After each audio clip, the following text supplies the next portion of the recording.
فخامة رئيس الجمهورية الفرنسية السيد إيمانويل ماكرون وحرمه السيدة بريجيت ماكرون بدعوة كريمة من صاحب الجلالة الملك محمد السادس نصر الله. موكب جلالة الملك وفخامة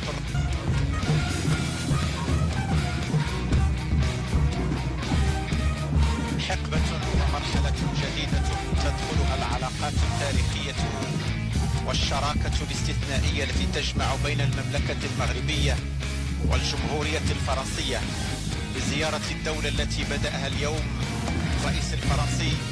تخفره خيالة الحرس الملكي من باب السفراء حتى ساحة مشوار القصر الملكي بالرباط، وهو تقليد أصيل متأصل يقام في هذه المناسبات الهامة لكبار القادة والزعماء ضيوف جلالة الملك حفظه الله.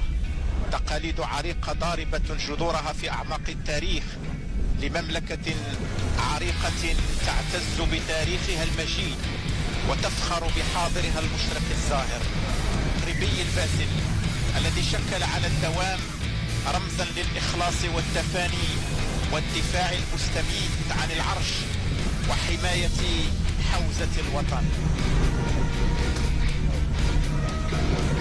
هي مظاهر خاصة واحتفال غني بالدلالات والرموز يجسد حفاوة الاستقبال والترحيب الذي يخص به صاحب الجلالة.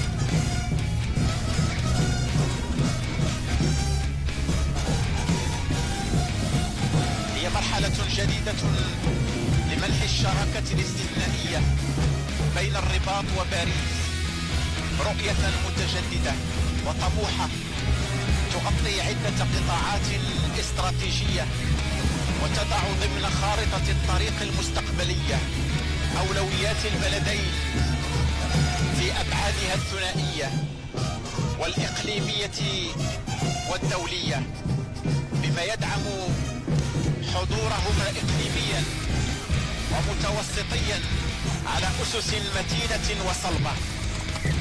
صداقة نموذجية وقوية وثابتة، وشراكة هي في خط تصاعدي وتناغم إيجابي تنبني على الاستمرارية والمصالح المشتركة والأهداف الواضحة والاحترام المتبادل والدفاع عن القيم الإنسانية النبيلة، عن قيم الحرية والكرامة والتسامح، بما يدعم ويساهم وترسيخ هذا النهج اعتبارا لمكانتهما وحظوتهما قاريا ودوليا، وهما اليوم مدعوتان لتعزيزها أكثر في إطار دينامية جديدة تهدف إلى دخول فصل جديد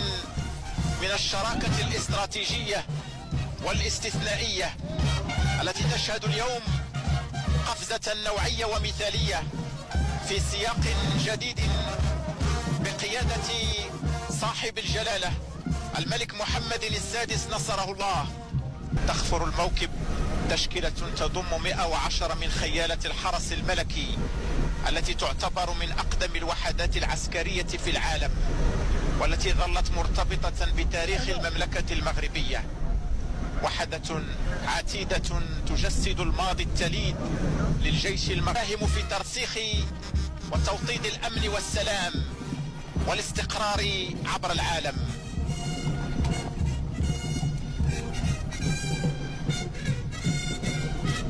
فباريس والرباط عملتا تاريخيا على تطوير هذه الروابط متعددة الأبعاد